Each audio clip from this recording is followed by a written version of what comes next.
Venezuela's mainstream opposition had boycotted the election. Given that two of its most popular leaders were barred, authorities had banned several political parties, and the election board is run by Maduro loyalists.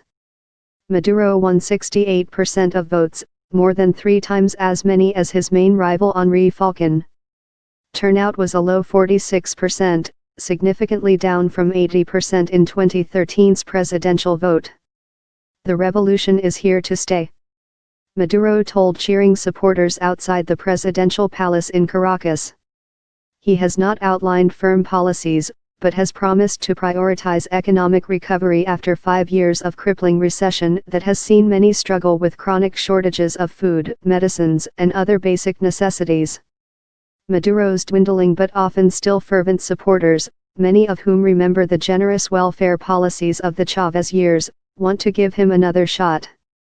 "We believe in the process and we're giving President Maduro another chance," said 45-year-old Social Security worker Mayra Garcia, as she celebrated his victory in the poor Caracas hillside neighborhood of 23 de Enero. Venezuela election, U.S. denounces sham vote. U.S. Vice President Mike Pence called the election a sham, neither free nor fair. In a statement sent from the White House, U.S. President Donald Trump called for Maduro to restore democracy, hold free and fair elections, release all political prisoners immediately and unconditionally, and end the repression and economic deprivation of the Venezuelan people. In recent months, Washington has imposed a series of sanctions on companies and individuals with ties to the Maduro government. Trump's order on Monday prohibits involvement in the purchase of any debt owed to the Venezuelan government, including accounts receivable, particularly related to oil sold by the OPEC member. Today's executive order closes another avenue for corruption that we have observed being used. It denies corrupt Venezuelan officials the ability to improperly value and sell off public assets in return for kickbacks, a senior administration official told reporters in Washington. Venezuela's foreign minister, Jorge Arreza, called the new sanctions illegal, saying they were madness, barbaric and in absolute contradiction to international law. What these sanctions are seeking to avoid is that countries outside the Western Hemisphere come rescue Maduro financially so that he can consolidate an autocracy, said Venezuelan opposition lawmaker and economist Angel Alvarado. Other countries also hinted at sanctions, with Spain leading European Union criticism of the election. And the 14-nation Lima group of countries in the Americas, from Canada to Brazil, said in a stinging statement it did not recognize the vote and would downgrade diplomatic relations. The group deplored Venezuela's grave humanitarian situation.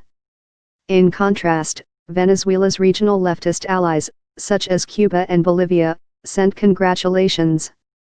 In Beijing, Foreign Ministry spokesman Liu Kong said China believed Venezuela could handle its own affairs and the choice of the people should be respected. Moribund economy. The Venezuelan government used ample state resources to get voters out on Sunday, and public workers were pressured to vote. Falcon called for a new election, complaining about the government placing of nearly 13,000 pro-government stands offering prizes close to polling stations nationwide. Major protests, like those seen last year and in 2014, seem unlikely, given widespread disillusionment and fatigue. Demonstrators did barricade some streets in the southern city of Puerto Ordaz, drawing tear gas from the National Guard, witnesses said. Maduro, a former bus driver whose second term in office starts in January, faces a colossal task turning around Venezuela's moribund economy.